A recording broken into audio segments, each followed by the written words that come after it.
Hey, welcome back. Today we're going to be checking out another 3 characters in Risk of Rain 2 VR. To start, I went with multi. I took 2 nail guns and power mode for this. I knew I wasn't going to be pulling off any crazy movement with this character, especially in VR in particular, so I figured I'd play it safe and take the slow moving heavy armor tank.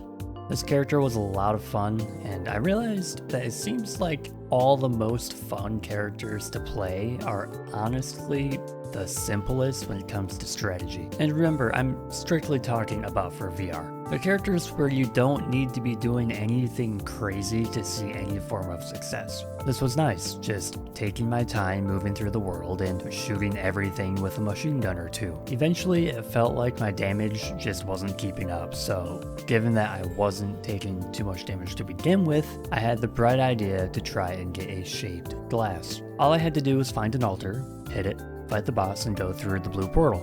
Easy. Truly, it wasn't that difficult. The only difficult part of this boss fight was the location the item decided to drop after I killed it. Yeah, inconvenient. Tell me about it. So yeah, we take the blue portal and look at what we have here. A shaped glass just waiting for us. No rerolls today. After we finished up business there, we ended up in this godforsaken place. I just knew it was going to be a matter of time before one of those hermit crabs hitting me from some unknown location got me killed. So naturally I disposed of them as soon as I saw them. But hey, leave it to me to have my run shattered by a brass contraption. Who would have thunk? The second run I decided to play Bandit. Something about this character just felt weird. Maybe it's because I just came from playing multi, but I don't know. I think something about not having to do anything to reload your gun, or maybe because you don't have to actually draw a sidearm when you use the lights out ability. I think maybe I just need more time with this character to figure it out. But also, this is definitely one of the more mobility-oriented squishy characters. Like I was saying before, in VR it's all about having to move as little as possible. I wasn't really finding much loot on this level, maybe I just wasn't looking in the right places.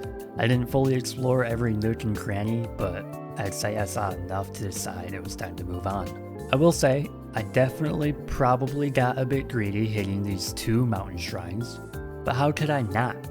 Not hitting a shrine of the mountain, to me, is a sign of cowardice. For myself.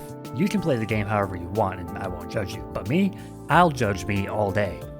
I see these shrines and I just need to. It's something deep, primitive, going way back in history, carried on by generations of Neanderthals for dozens of years. Needless to say, that run was short-lived. But not as short-lived as this channel. Hit that subscribe button to see more videos like this and maybe even some other ones too one day. Finally, we play as Loader, who is a female, by the way. Did you know that? Loader is a female. Crazy, that's wild. So anyway, at a glance, on paper, zipping around the map like Spider-Man in VR sounds pretty awesome. And if you were good at it, it probably would be, but I'm not. Simple as.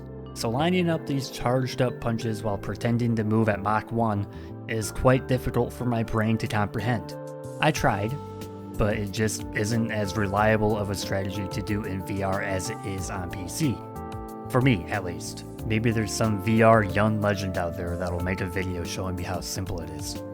Actually, not even maybe, I know there is. I don't know who, I can't show you or point them out in a crowd or pronounce their name, but the general rule of thumb, if you're from a Western country like I am, is that everything you do in your entire life, there will be a child in China that's way better than you at it. So given that the grappling hook just wasn't working out reliably for me to deal damage, I decided to just hold the right trigger to do my basic attack and occasionally shoot out one of the bug zappers. And it actually worked for a bit. But of course we had to get the one boss in the game that's been to a judo class. I probably could have used some more items before resorting to this strategy, but it was nice while it lasted. Let me know what characters you guys are interested in seeing in VR next. Don't forget to follow me on Twitch, where I sometimes play a game while getting the opportunity to connect with and build our community a bit. Thanks for watching, stay bricked.